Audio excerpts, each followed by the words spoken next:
মেয়ের বিয়ের জন্য ছেলেপক্ষ দেখতে আসবে, সেজন্য মেয়ের বান্ধবীরা মেয়েকে অনেক স্বর্ণ অলংকার আর মেকআপ করিয়ে সাজিয়ে দিচ্ছিল। এর মধ্যেই আজানের আওয়াজ মেয়েটির কানে ভেসে আসলো।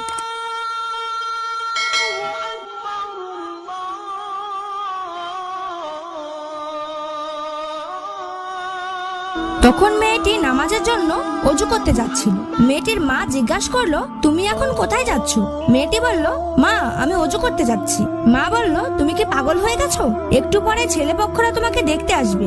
এখন যদি তুমি অজু করো তাহলে তোমার সব মেকআপ তো নষ্ট হয়ে যাবে, তোমার এখন নামাজ পড়তে হবে না। তখন মেয়েটি বলল, মা তুমি কি জানো দুনিয়ার সব কাজে অজুহাত চলে, কিন্তু মৃত্যুর পর আল্লাহর কাছে কোনো অজুহাত চলবে না। মেয়েটির মা বলল, তুমি যদি মেকআপ ছাড়াই ছেলেপক্ষের সামনে যাও তাহলে তারা তো তোমাকে পছন্দ করবে না। মেয়েটি বলল, মা শোনো, কেউ আমাকে পছন্দ করুক বা না করুক তাতে আমার কোনো কিছুই আসে যায় না। আমার মালিক যদি আমাকে পছন্দ করে তাতে